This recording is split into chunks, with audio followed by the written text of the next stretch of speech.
ये बताओ कि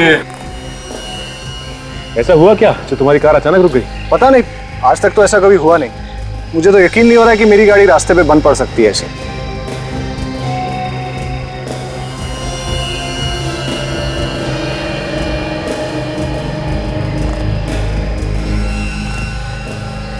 काजल, ये देखो, लगता है यहाँ पे पेट्रोल लीक हुआ।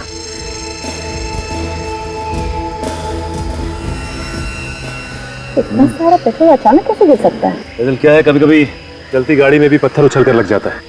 गाड़ी का टैंक फट जाता है या फिर ऑयल पाइप से लीकेज होने लगती है। देखते हैं इस केस में क्या हुआ।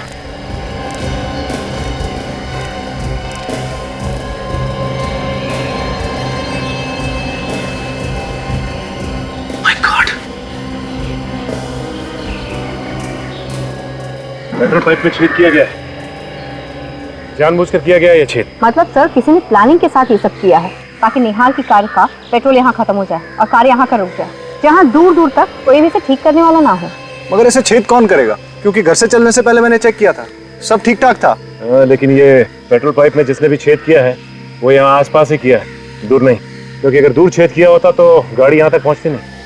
अच्छा ये बताओ कि आते समय रास्ते में तुम कहीं रुके थे क्या? हाँ, एक ढाबे पे रुके थे नाश्ता करने के लिए। ढाबे पे? तो इसका मतलब पेट्रोल पाइप में छेद किसी ने ढाबे पे ही किया होगा। एक काम करो, तुम ढाबा दिखाओ ना। कुछ भी कहो पापा, बरसात के मौसम में रात को सफर करने का मजा ही कुछ अलग होता है।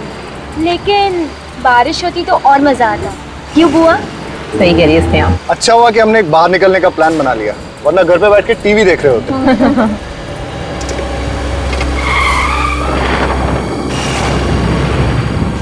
पता नहीं गाड़ी को क्या हो गया अचानक। ऐसा क्या हो गया गाड़ी में? देख के आता हूँ।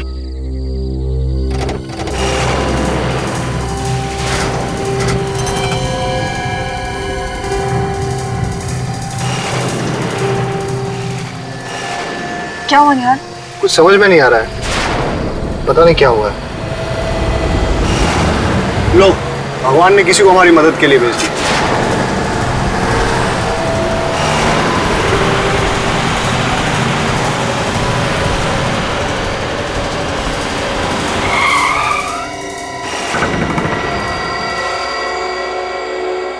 भाई साहब, हम लोग बहुत परेशानी में हैं। हमारी कार खराब हो गई है।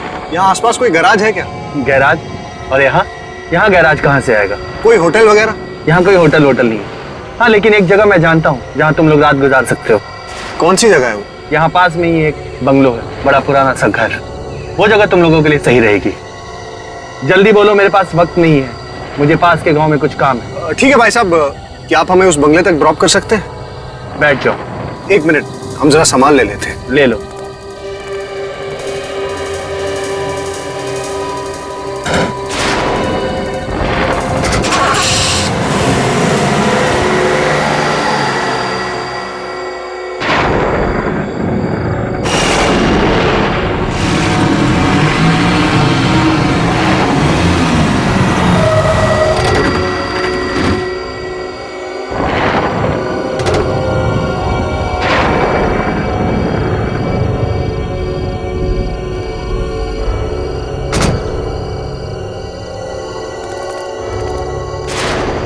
शुक्रिया बोल देता हूँ। हाँ, अरे भाई साहब, आप कहाँ जा रहे हैं? लो, शुक्रिया बोलने का मौका भी नहीं दिया।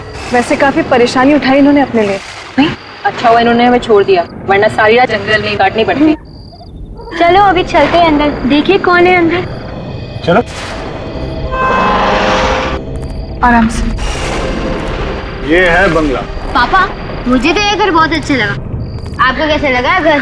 अंदर देख लेते हैं, फिर बताता हूँ। वैसे अच्छा हुआ ये जगह मिल गई, नहीं तो पता नहीं क्या करते रात भर। हाँ, बहुत दिक्कत हो जाती है। कौन है आप लोग? अचानक कैसे आ गए बिना बताए? हम लोग बहुत मुसीबत में हैं। क्या हम एक रात के लिए यहाँ रुक सकते हैं? ये कोई होटल नजर आ रहा है तुम्हें? हमें मना किया गया है, यहाँ किसी को रहने मत दो। सिर्फ एक रात की तो बात है, सुबह होते ही हम यहाँ से चले जाएंगे। नहीं नहीं, यहाँ कोई नहीं रह सकता। चाहिए तो पैसे रख लो। पैसों का लालच मत देना, कोई फायदा नहीं। बाबा, पैसे का लालच नहीं दे रहे, छोटे छोटे बच्चे हैं हमारे साथ, अभी इनको लेके कहाँ जाएंगे रात को? ठीक है, इन बच्चों की वजह से रहने दे रहा हूँ, वरना एक मिनट भी यहाँ रुकने नहीं देता। वैसे ये कौन है आपके साथ? एक मैं हूँ, ये मेरी पत्नी है, ये मेरी बहन है और बच्चे हैं साथ में बस। ठीक है, आइए मेरे साथ। चलो। आइए, अंदर आइए।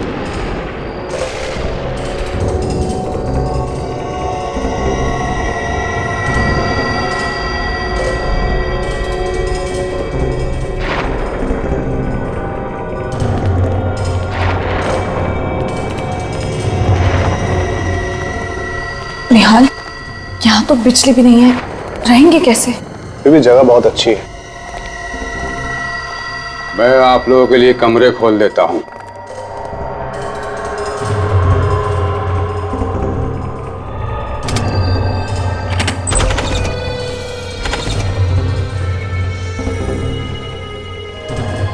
मैंने आप लोगों के लिए कमरे खोल दिए, उन्हीं में रह लो, लेकिन सिर्फ एक रात के लिए। हाँ बाबा, बस आज की रात, कल सुबह हम लोग चले जाएंगे। चले? चलो चलो।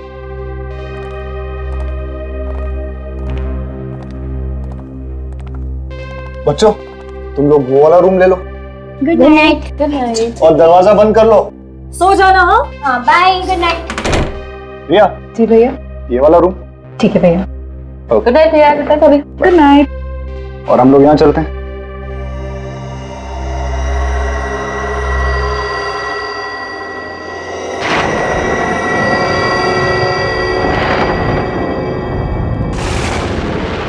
बदबू आ रही है इसमें से। गंदा भी पता नहीं कैसे इतने गड्ढे हो रहे हैं इसमें। कितने मच्छर है यहाँ पे। ये चलने की आवाज। कौन है वहां पे? कौन है?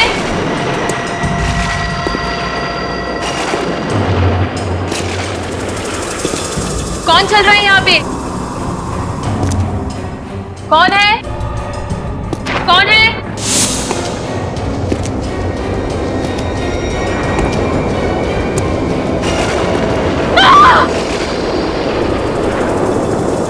कौन है वहां पे? पर्दे के पीछे कौन है? बाहर आओ, कौन है? मैंने देख लिया है, कौन है वहां पे? बाहर आओ, बाहर निकलो। क्या चाहिए तुमको?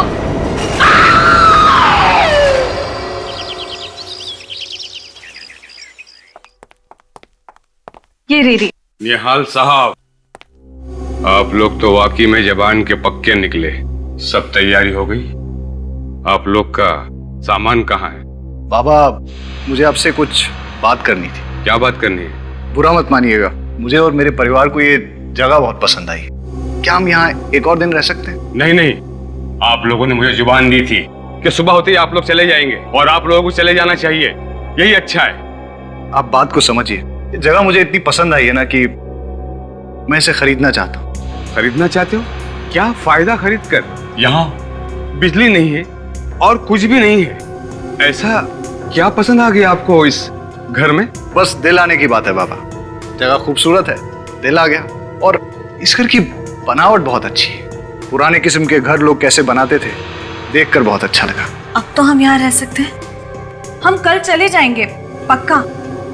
ठीक है, वैसे भी इस जगह का मालिक इसे बेचना चाहता है। अब आप लोग इसे खरीदना चाह रहे हो तो ठीक है। धन्यवाद बाबा। चलो अच्छा है, आसानी से मान गए, वरना और हाथ पैर जोड़ने पड़ते। अरे रिया, चलो रिया से मिलते हैं।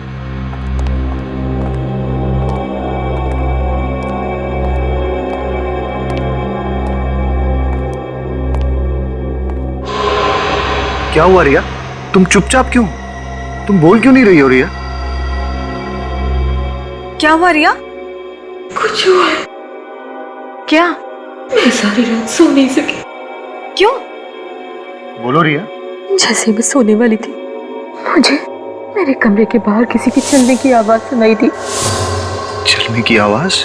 मैंने आगे बढ़ के देखने की कोशिश की तो अचानक से कमरे का पर्दा जोर जोर से हिलने लगा और कोई मेरी तरफ को बढ़ा और और उसने मुझे कस के जकड़ लिया। तुम क्या बोल रही हो रिया? मैं सच कह रही हूँ भैया, मैंने किसी की परछाई देखी यहाँ पे और इस जगह में कोई आत्मा वात्मा है। हमें यहाँ नहीं रहना चाहिए, हमें जल्दी से यहाँ से जाना चाहिए भैया। तुमने जरूर कोई डरावना सपना देखा है। रिलैक्स। और ये आत्मा वात्मा कुछ नहीं होता है, समझी? अरे यहाँ आसपास इससे अच्छा घर नहीं है। मैं तो इसे खरीदने की सोच रहा हूँ। हाँ रिया, मुझे लगता है कि तुम्हें थकान की वजह से ऐसे लग रहा है। तुम जब आराम कर लोगी, ठीक से सो जाओगी, तो सब कुछ ठीक हो जाएगा। कुछ ठीक नहीं होगा। अरे सब ठीक हो जाएगा। और अगर तुम्हें रात को डर लगे ना, स्नेहा तुम्हारे साथ सो जाएगी, ठीक है? वाह बुआ, अगर डर लगे तो मेरे साथ आके सो जाना, खूब गप्पे लड़ाएंगे। चलो चलो अब ब्रेकफास्ट करते हैं। मुझे तो बहुत जोरों की भूख लगी है। देखिए, शायद ये आदमी खाने के लिए कुछ दे दे। वैसे भी बहुत देर हो गई। अच्छा रिया, तुम भी फ्रेश होकर नाश्ता करने के लिए आ जाओ, ठीक है? चलो कम कम।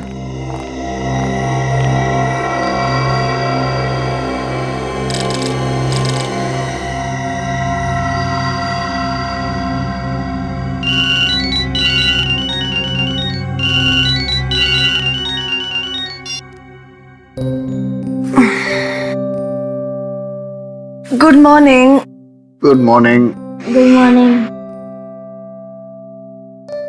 चलो चल के स्नेहा और रिया को भी उठा ही लेते हैं। Good morning. Good morning. बेटा, आपको रात को तो अच्छे से नींद आई ना? मुझे तो जम के नींद आई। रात को जो सोई अभी आँख खुली। वो भी जब हमने जगाया तब। और इसे देखो कैसे कुंभकर्ण की नींद सो रही है। इसे तो पता भी नहीं है किसके रूम में कोई आया भी है। क्यों रिया? उठाओ इसे। रिया, 8 बज गया, हमें निकलना है यहाँ से। ये ऐसे नहीं उठेगी, इसके लिए लगता है ढोल वोल बजवाने पड़ेंगे। रिया, रिया, रिया, रिया, रिया उठो। निहाल, रिया कोई जवाब क्यों नहीं दे रही? मैं देखता हूं। रिया, रिया, रिया उठो। पापा, बुआ को क्या हुआ? निहाल, क्या हुआ रिया को? रिया, निहाल क्या हुआ? निहाल क्या हुआ रिया को? इसकी मौत हो गई है। क्या अचानक कैसे हो गया? कल रात तक तो रिया ठीक थी, है ना? हाँ माँ, रात तक बुआ ठीक थी। निहाल, मुझे लगता है ये उसी आत्मा का काम है जिसके बारे में रिया हमसे बात कर रही थी। अरे फिर वही बात, इस बंगले में कोई आत्मा वात्मा नहीं है। हो सकता है सर हार्ट अटैक आ गया हो, या हार्ट अटैक? इतनी कम उम्र में हार्ट अटैक? यार मुझे लगता है मैं अभी सीआईडी को कॉल करता हूँ।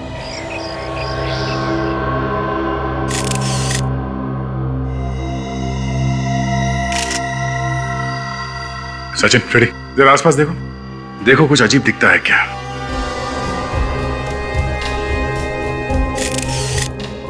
ये दरवाजा अंदर से बंद था?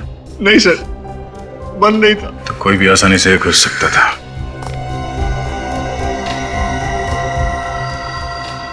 गले पे कोई निशान है? No sir. नाक से खून वगैरह? सर रात को ठीक ठाक सोई थी, पर सुबह देखा तो मर गई। रात में बिल्कुल ठीक ठाक सोई और अचानक मौत हो गई। इस कमरे में कोई और भी सोया था? हाँ सर, मेरी बेटी स्नेहा भी थी साथ। स्नेहा, आपको मालूम है इनकी मौत कैसे हुई? नहीं, सुबह जब मम्मी डैडी ने आके उठाया तब पता चला। कोई चीखने चिल्लाने की आवाज नहीं सुनी? ये तो बहुत ही गहरी नींद में सोती है। सर, मैं आपसे एक बात कहना चाहती हूँ। क्या? ऐसा लगता है कि यहाँ पे कोई आत्मा है। आत्मा? आपका कहने का मतलब है कि इसकी मौत आत्मा की वजह से हुई? जी, क्योंकि पहली रात तो ये अकेले ही दूसरे कमरे में थी और इसने हमें बताया था कि कोई था वहां पर। अगर इसका खून हुआ है तो किसी इंसान ने किया है। लेकिन सर, उसने कुछ आवाजें सुनी थी रात को, किसी के चलने की। तो आप लोगों ने पूछा नहीं कौन था वो? किसके चलने की आवाज सुनी थी? हमें लगा कि उसके दिमाग का वहम। नहीं, कुछ और ही चक्कर है। आप सब लोग यहीं पे रहते हैं? हम लोग तो सिर्फ 2 दिन से रुके हैं यहाँ पे। ये लोग यहाँ के देखभाल करते हैं। तो आप यहाँ के केयर टेकर हैं? जी साहब। तो आप लोगों को कुछ तो पता होगा ना? नहीं मालूम साहब, मैं तो इस बंगले के बाहर वाले कमरे में सोया था, मुझे क्या पता अंदर क्या हुआ। हाँ साहब, कल रात को इनकी तबीयत बहुत खराब थी, पूरी रात खांसते रहे और कमरे से बाहर भी नहीं गए। ये कमरे से बाहर नहीं गए, गहरी नींद में सोई हुई थी और बाकी किसी को कुछ मालूम नहीं। तो पता कैसे चलेगा कि इसकी मौत हुई कैसे? अच्छा, इन्हें किसी तरह की कोई बीमारी थी, कोई दिल की बीमारी वगैरह? ऐसी तो कोई बीमारी नहीं थी साहब, इन लोगों को यहाँ रखकर हमने बहुत बड़ी भूल की। हमें क्या पता था कि यहाँ ये सब होने वाला है। सर, हम तो छुट्टियां मनाने के लिए गोवा जा रहे थे, रास्ते में हमारी कार खराब हो गई और हमें यहाँ आना पड़ा। तो आप लोगों को इस जगह के बारे में पहले से मालूम था? नहीं सर, एक आदमी लेके आया था हमें। कौन था वो आदमी? पता नहीं कौन था वो। हमारी कार खराब हो गई थी, हम लोग रास्ते में खड़े थे तो वो वहां से गुजर रहा था, तो हमने उससे होटल के बारे में पूछा और उसने बताया कि आसपास कोई होटल नहीं है पर एक बंगला है जहां हम रुक सकते हैं। वो हमें अपनी गाड़ी में यहाँ तक लेके आया। अच्छा, वो आदमी दिखने में कैसा था? उसकी उम्र कई 60 साल की होगी। उसने आंखों पे काला चश्मा पहन रखा था, एक शॉल ओढ़ रखी थी उसने, और हाँ सर, वो बोल रहा था कि उसे पास वाले गांव में कुछ काम है। तुम्हें उसकी गाड़ी का नंबर याद है? सर, वो एक पुरानी सी सफेद कलर की वैन थी और उसका नंबर था XOZ 45 A9094। अच्छा, तुम हमें उस जगह पे ले जाओ जहां पे तुम्हारी गाड़ी खराब हो गई थी। आसपास के गांव में जाके इस आदमी के बारे में पूछना होगा। ये निहाल ने बताया था कि वैन का मालिक, उसको इस गांव में कुछ काम था और उसकी बीवी नीता बता रही थी कि वो वैन जो थी वो सफेद रंग की थी। हाँ सर, देखो इस गांव में कहीं वैन है क्या या उस वैन के बारे में कोई जानता है? सर, सफेद वैन। फ्रेडी, इस वैन की हालत को देख के ऐसा लगता है कि ये वैन ये सालों से यहाँ हिली ही नहीं है। आगे का एक टायर भी नहीं है। अगर ये वैन चल नहीं सकती है तो फिर निहाल और उसकी फैमिली इसमें बैठे कैसे थे? जरा देखो इस वैन से कुछ पता चलता है क्या?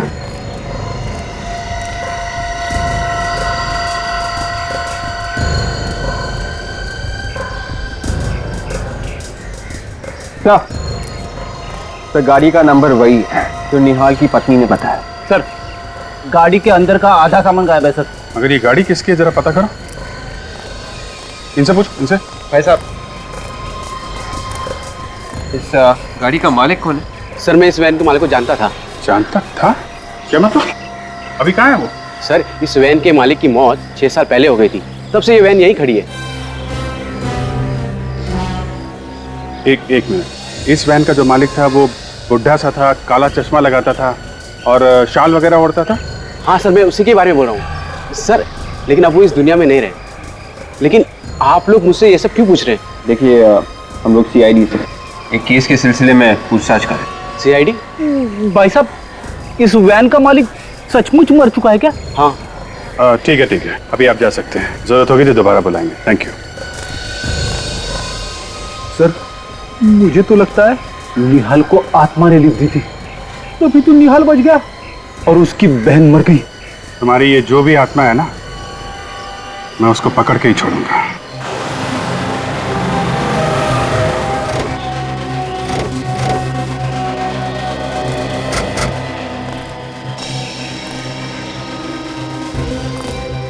तो ये बताओ कि ऐसा हुआ क्या जो तुम्हारी कार अचानक रुक गई? पता नहीं, आज तक तो ऐसा कभी हुआ नहीं। मुझे तो यकीन नहीं हो रहा है कि मेरी गाड़ी रास्ते पे बंद पड़ सकती है ऐसे।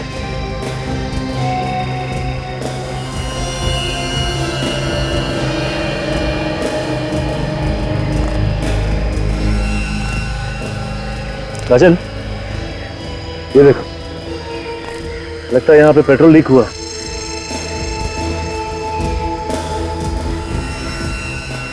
इतना सारा पेट्रोल अचानक कैसे गिर सकता है? काजल, क्या है, कभी कभी चलती गाड़ी में भी पत्थर उछल कर लग जाता है। गाड़ी का टैंक फट जाता है या फिर ऑयल पाइप से लीकेज होने लगती है। देखते हैं इस केस में क्या हुआ।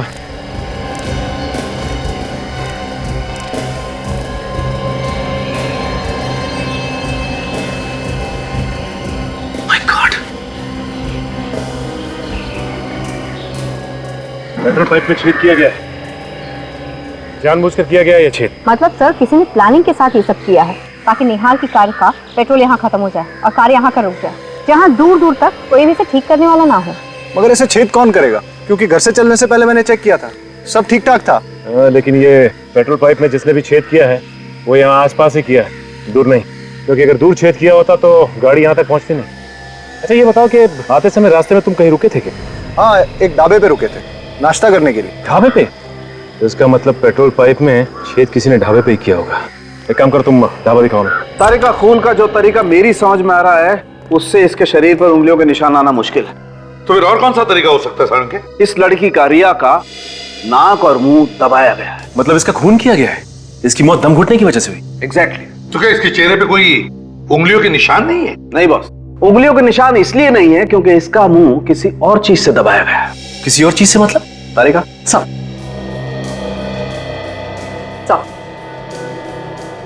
गुलाबी रंग का धागा, मतलब किसी गुलाबी रंग के कपड़े से रिया का मुंह दबाया गया है। जब खूनी ने इसका मुंह दबाया होगा तब बेचारी का दम घुटा होगा और जोर जोर से सांसें लेते वक्त ये धागा उसके नाक में चला गया। बिल्कुल। गुलाबी रंग का कपड़ा? सर, गुलाबी रंग के तकिए तो मैंने रिया के कमरे में देखे थे, चेयर पे, बिस्तर पे जहाँ पे ये सोई हुई थी। तो फिर सारंगे रिया का मुंह उस गुलाबी रंग के तकिए से ही दबाया गया है। अगर ये तकिए हमें मिल जाए तो खूनी के बारे में और भी सुराग मिल सकता है। मिल जाएंगे सारंगे।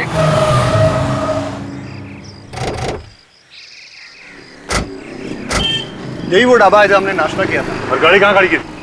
वहां पे।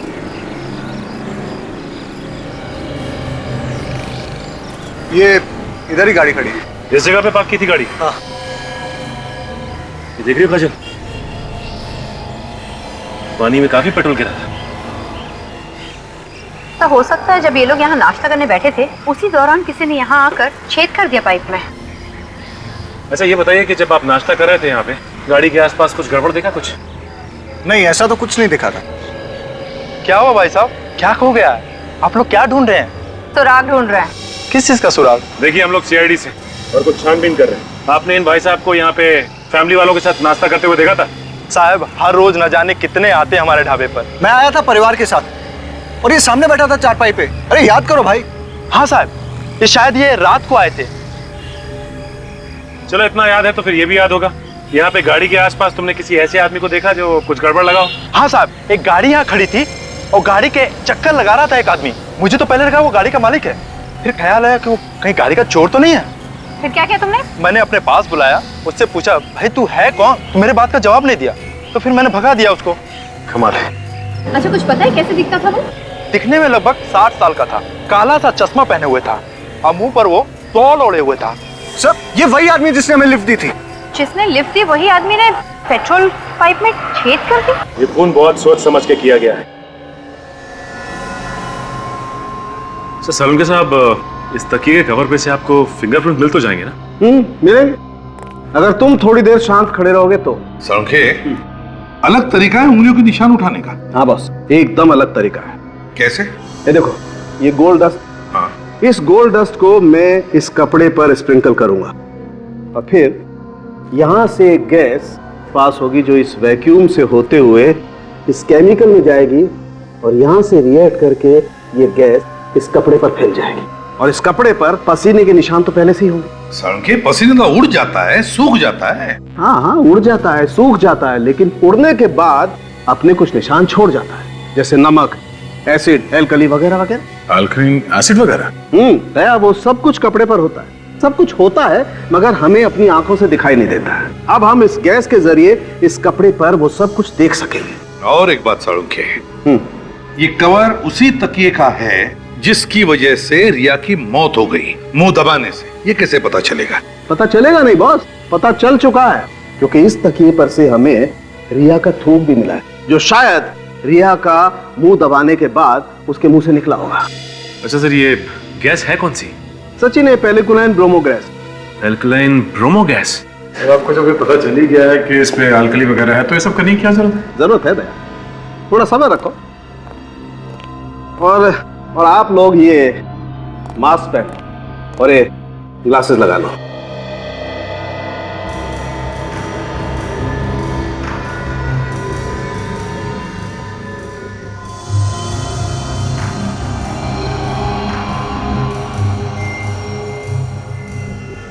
अब बॉस मैं ये गैस इस कपड़े पर छोड़ता हूं।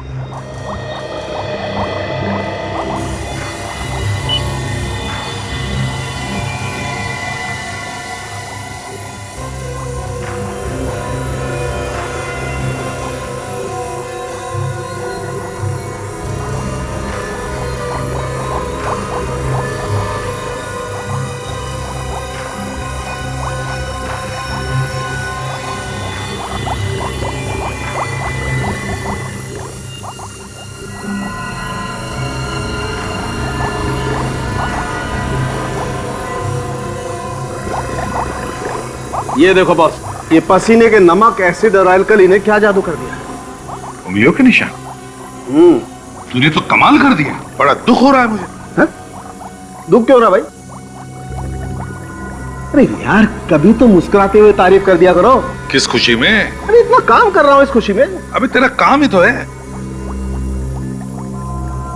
मुझे मालूम है इस आदमी से कभी तारीफ नहीं मिल सकती है।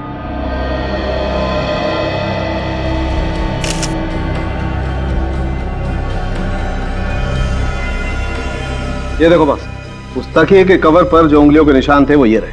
अब इन उंगलियों के निशानों को उन लोगों की उंगलियों के निशान के साथ मैच करके देखेंगे जो उस रात रिया के साथ उस बंगले में थे।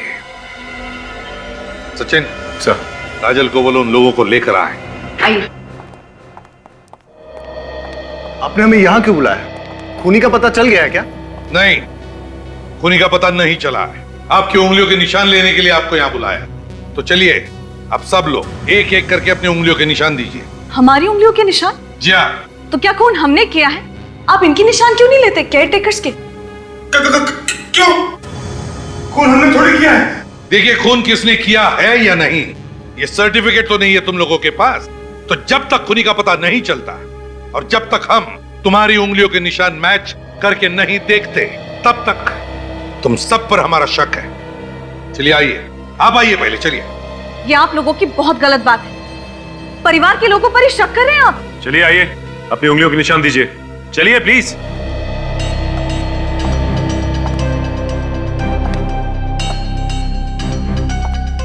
हाथ रखिए।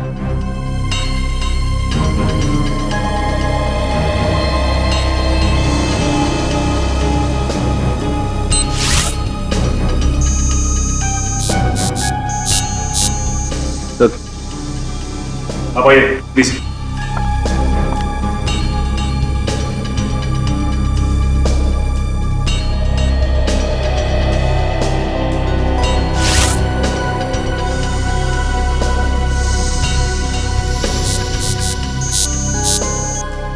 चलिए आप चलिए प्लीज।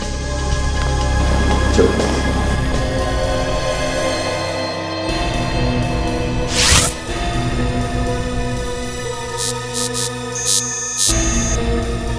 जा।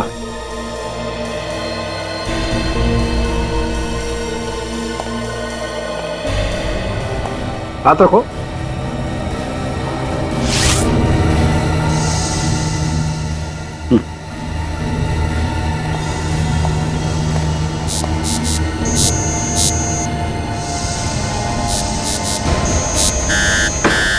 बॉस, इस तकिए के कवर पर जो उंगलियों के निशान है वो इस निहाल की उंगलियों के निशान।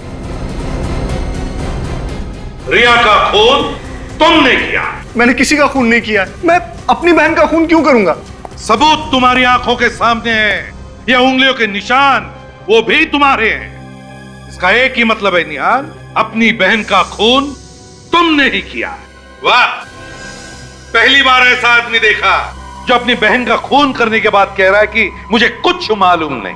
मैंने कभी सोचा भी नहीं था कि मेरी बहन के खून का इल्जाम मुझ पे लगेगा। बहन तो बहन होती है सर। यही तो हम भी कहना चाहते हैं कि ऐसी क्या जरूरत आ पड़ी जो तुमने अपनी बहन का खून कर दिया। उसके नाम पे कोई प्रॉपर्टी थी जो तुम हासिल करना चाहते थे? कोई प्रॉपर्टी नहीं सर, मेरा विश्वास कीजिए, मैंने अपनी बहन का खून नहीं किया। तुमने नहीं मारा? तो फिर जो उंगलियों के निशान हमें उस तकिए के कवर पर मिले थे उसके साथ तुम्हारी उंगलियों के निशान मैच हुए ना? मैंने उस तकिए को हाथ तक नहीं लगाया। मैं तो रिया के रूम में भी नहीं गया सर। मुझे नहीं पता कि उस तकिए पे मेरे उंगलियों के निशान कैसे आ गए। तो क्या तुम्हारी उंगलियों के निशान खुद ब खुद आ गए उस तकिए के कवर पर? ऐसा ही हुआ होगा सर। तो तुम ये कहना चाहते हो कि तुम्हें कोई फंसाने की कोशिश कर रहा है? हाँ सर, कोई मुझे फंसाने की कोशिश कर रहा है। कौन फंसाना चाहता है? वो बूढ़ा आदमी जिसने तुम लोगों को उस बंगले तक छोड़ा था, या फिर उस बंगले का केयरटेकर? हो सकता है। वैसे हम तुम्हें बता दें मिस्टर निहाल, जिस आदमी ने तुम लोगों को उस बंगले तक छोड़ा था वो 6 साल पहले मर चुका है। 6 साल पहले मर चुका है? जी हाँ। लेकिन मैंने और मेरे परिवार ने खुद उसे अपनी आंखों से उस रात देखा था। सचिन, सचिन, गड़बड़ है, कुछ तो गड़बड़ है। एक काम करो, तुम, दया और फ्रेडी उस बंगले में जाओ जहां पर रिया का खून हुआ था और देखो। मुझे लगता है सचिन, यहां पे कुछ ऐसा हुआ है कि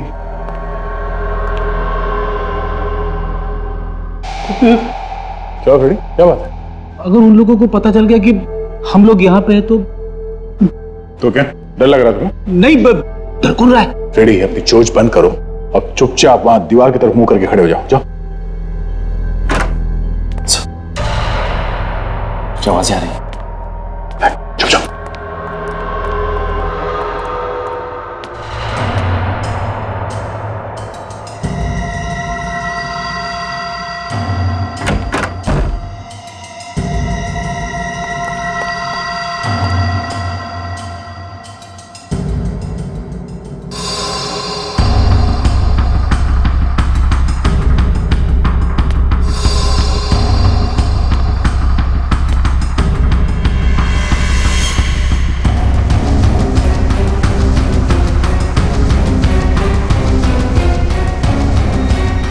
हो गया?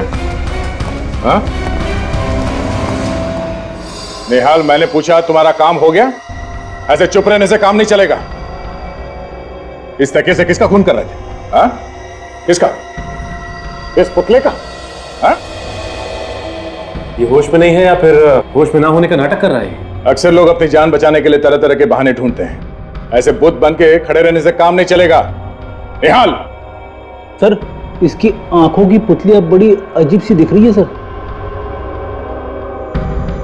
किसने इसे हिप्नोटाइज कर दिया है? इसे पता नहीं कि कहां है और क्या कर रहा है। इसे जल्दी से इस हालत से बाहर निकालना पड़ेगा। मिता जी, ये बात लगभग पक्की है कि निहाल ने खून किया है। कि क्या कह रहे हैं आप? मैं आपसे पहले भी कह चुकी हूँ कि मेरे पति अपनी बहन का खून नहीं कर सकते, और आप है कि ऐसा हुआ है और हम लोगों ने अपनी आंखों से देखा है। ये उस कमरे में गया जहां पे खून हुआ था और वहां जाके तकिए से खून करने की कोशिश की। क्या कह रहे हैं आप? देखिए, इन्हें हिप्नोटाइज किया गया है और ये काम इनसे कोई और करवा रहा है। हिप्नोटाइज? हाँ, हिप्नोटाइज। और ये सब प्लानिंग के साथ किया गया है। रास्ते में आपकी कार खराब अपने आप नहीं हो गई थी, किसी ने जानबूझकर खराब की थी और उसके बाद यहां रिया को यहां लाके इसका खून कर दिया गया। ऐसा नहीं हो सकता। ऐसा हुआ है। किसने किया खून? अमित। हाँ, अमित। ये अमित कौन है? इससे पहले तो कभी नाम नहीं सुना इसका। अमित निहाल का दोस्त है। अमित निहाल का दोस्त है तो अमित ही क्यों? क्योंकि अमित को हिप्नोटिज्म आता है। अमित को हिप्नोटिज्म आता है? हाँ। ये अमित रहता कहाँ है? अमित वो आए दिन संगनी थिएटर में हिप्नोटिज्म के शोज करता है। जरा फोन दीजिए please. Give me your phone.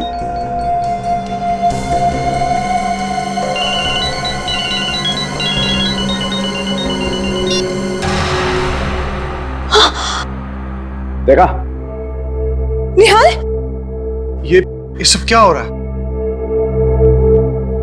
आप लोग यहाँ कैसे? निहाल, हम लोग काफी देर से यहाँ पर हैं। मिस्टर निहाल, आपको हिप्नोटाइज किया गया है। डॉक्टर साहब, अगर अलार्म के बंद होने से ये हिप्नोटिज्म से बाहर आ जाता है तो हिप्नोटिज्म में जाने के लिए भी कोई ट्यून या कोई ट्रिगर होगा ना? बिल्कुल होगा दया, लेकिन वो क्या ट्रिगर है ये हमें ढूंढना पड़ेगा। इस ट्रिगर के बारे में तो ये अमित ही बता सकता है हमें। सचिन, निहाल को अरेस्ट कर लो।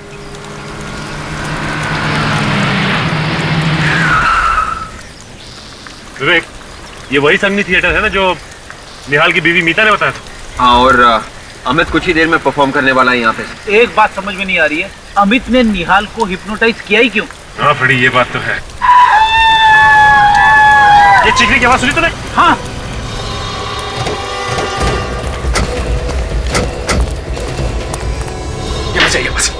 हटिए आप लोग प्लीज। प्लीज। माय गॉड, पीछे पीछे पीछे मार चुका है, लगता है खुद को गोली मारी। अगर विवेक कभी कभी जो दिखता है वैसा होता नहीं। अच्छा, आप में से किसी ने इसे अपने आप को गोली मारते हुए देखा क्या? नहीं सर, हम लोग दरवाजा खोली जब अंदर आए तो ये आदमी मरा हुआ था। और भी कोई था यहाँ पे इस ग्रीन रूम में?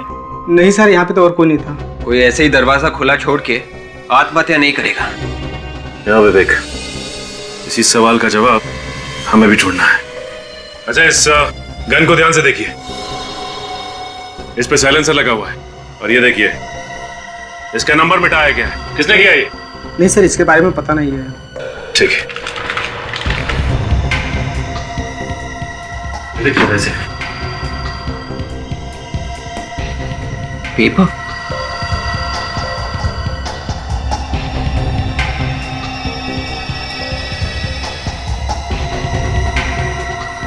माय गॉड, इसमें तो लिखा गया है कि निहाल को कैसे हिप्नोटाइज करना है।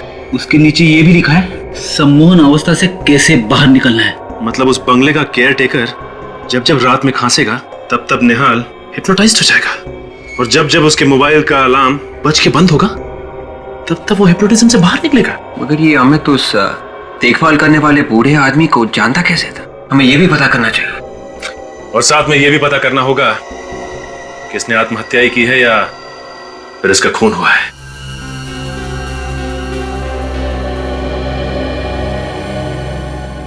सर, गन पे कहीं भी उंगलियों के निशान नहीं।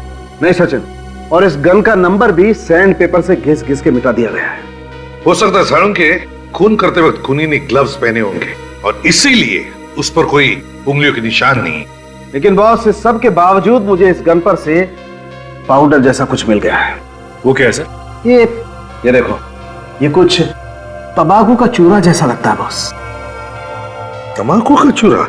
साळुंखे, मुझे लगता है ये सिगार का तंबाकू है। मतलब खूनी सिगार पीता है। बॉस, इसका पता लगाया जा सकता है। कैसे? मैं बताता हूं।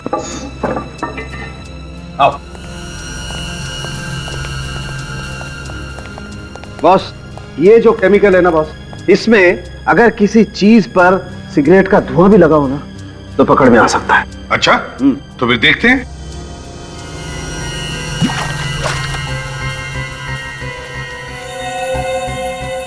ये देखो बॉस, इस गन पर सिगरेट का धुआं लगा हुआ था। इसका मतलब है साळुंखे ये खूनी सिगार पीता है। सर, कहीं ऐसा तो नहीं कि ये अमित सिगार पीता था? आपने इसके हाथ चेक किए क्या? चेक किए, वो सिगार नहीं पीता।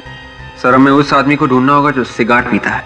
ये सब निहाल की गाड़ी खराब होकर रुक जाना, फिर उस सफेद वैन वाले का निहाल को लिफ्ट देकर उस बंगले तक पहुंचाना, ये सब जानबूझकर सोच समझकर किया गया है। गांव में जाके पता लगाओ कोई सिगार पीने वाले को जानता है क्या। गांव के हर एक आदमी से पूछते हैं, किसी ने ऐसे आदमी को देखा है जो लगातार सिगार पीता है? अरे सर, आप लोग वापस यहाँ पे? क्या हुआ सर, वो खूनी मिला या नहीं? नहीं, अभी तक तो नहीं, लेकिन जल्दी ही पकड़ा जाएगा। अच्छा, एक बात बताओ, आप किसी ऐसे आदमी को जानते हो जो लगातार सिगार पीता हो, या ऐसा आदमी जो बाहर से आया हो गांव में? हाँ सर, एक आदमी यहाँ पे आता तो था, और सर वो सिगार भी बहुत पीता था। सर, वो उस आदमी को भी जानता था जो वो उस पुरानी वैन का मालिक था। तुम उस आदमी को जानते हो क्या? हाँ सर, उसका नाम ऋषिकेश है। कौन ये ऋषिकेश? सर, ये ऋषिकेश बाहर से 6 साल पहले यहाँ पे आया था, जब उस वैन का मालिक जिंदा था, और वो इस जगह को खरीदना चाहता है, लेकिन इस पे केस चल रहा था, इसलिए खरीद नहीं सका। इसका मतलब ऋषिकेश जानता था उस आदमी को, वो जानता था वो बुढ़ा आदमी कैसा दिखता है। हाँ सर, तो इसीलिए ये ऋषिकेश उस वैन वाले बुड्ढे का भेष बदल कर घूम रहा था। और वैसी वैन भी बनवा ली। अच्छा, एक बात बताइए, आप ऋषिकेश के बारे में कुछ और जानते हैं? उसका नंबर, एड्रेस वगैरह कुछ भी? सर, उसका मोबाइल नंबर है मेरे पास। जरा देना। सर, उसका नंबर है 9001238874, और सर वो उस कॉलेज के बाजू में रहता है। सर, उसका एड्रेस है B1 तेलीगरी हाईवे रोड। मुझे पहले से पता था कि मैं फंस जाऊंगा।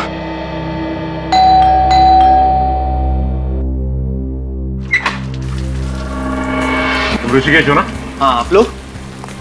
सब पता चल जाएगा। कौन है आप? ऐसे कैसे अंदर घुसते चले आए? क्या बदतमीजी है ये? ये बदतमीजी नहीं है। ये बताओ कि तुम्हारे साथ साथ और कौन मिला हुआ है इस साजिश में? साजिश? कौन सी साजिश?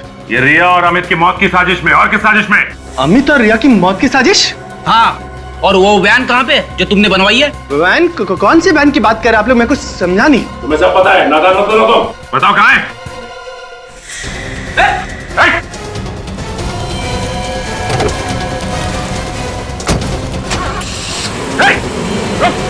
Oh my God, भाग गया। पीछे करते हैं इसका। विवेक को भी बुला लो।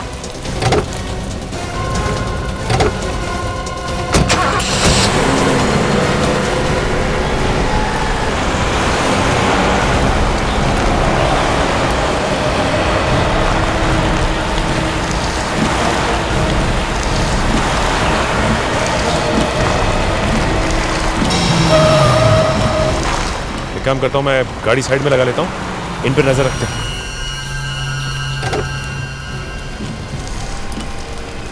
पीछे तो छूटा।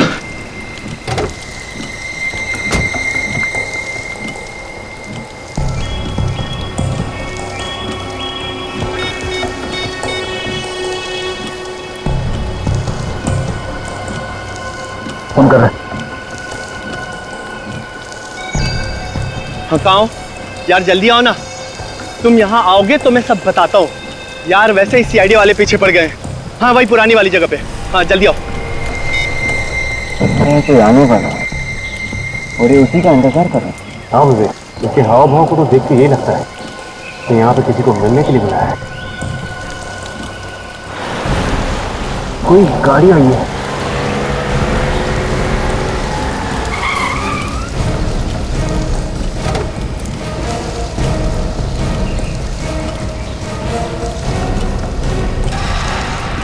ये तो निहाल की पत्नी नीता है।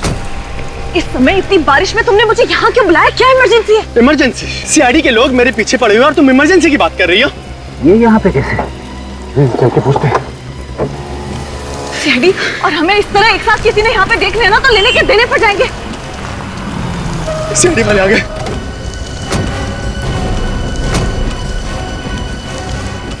आप लोग यहाँ? यही सवाल हम भी पूछना चाहते हैं। ये आप और यहाँ? ये इसने मुझे यहाँ बुलाया। इसने मुझे मजबूर किया यहाँ आने के लिए। ये मेरी ननद रिया का खूनी है। आप इसे गिरफ्तार कर लीजिए। मैंने क्या किया? तुम झूठ क्यों बोल रही हो? मुझे क्यों फंसा रही हो यार? मैं झूठ बोल रही हूँ? मैं तुम्हें फंसा रही हूँ? चलिए आपको गुमराह करने की कोशिश कर रहा है। मैं झूठ नहीं बोल रही हूँ। झूठ कौन बोल रही हो? मैं कौन सच कह रहा है कौन झूठ, सब पता चल जाएगा।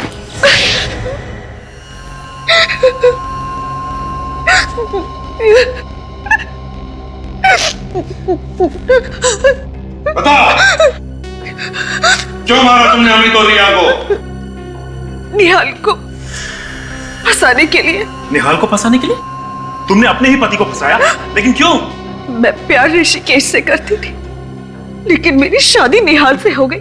इसीलिए हम दोनों ने प्लान बनाया कि निहाल को खून के इल्जाम में फंसाकर उसको जेल भिजवाकर हम दोनों शादी कर लेंगे। और गोवा घूमने जाने का प्लान वो भी तुम्हारा ही था ना? हाँ, जब हम घूमने गए तो ढाबे पर कुछ खाने के लिए रुके और उसी समय मौका पाकर ऋषिकेश ने गाड़ी के पाइप में छेद कर दिया और गाड़ी बीच जंगल में रुक गई। मैं पीछे पीछे आ गया। फिर इन लोगों को लिफ्ट देने के बहाने उस पुराने बंगले में ले गया। और उसी बंगले में तुम आत्मा बन के रिया को डराने लगे ताकि लोगों को लगे कि वहां पे आत्मा है, किसी ने रिया का खून किया है। हाँ। और फिर अमित ने निहाल को हिप्नोटाइज किया, सम्मोहित किया और उसी के हाथों रिया का खून करवाया। हाँ। मगर तुम लोगों ने अमित को क्यों मारा? क्योंकि हमें डर था कि वो हमारा भांडा फोड़ देगा। तुम्हें शर्म नहीं आई ये सब करते हुए? कम से कम अपने बच्चों के बारे में तो सोचा होता। कभी कभी ज्यादा चालाकी भी लोगों को फंसा देती है, जैसे तुम दोनों को फंसा दिया। सबसे बड़ी गलतियां तो तुमने की ऋषिकेश। 6 साल पहले मरे हुए आदमी का हेज बनाकर आ गए। और दूसरी तुम्हारी सिगार की लत। भूल गए तुम कि smoking is injurious to health. सड़ते बैठना दोनों भी जेल में, फांसी का ऑर्डर आने तक।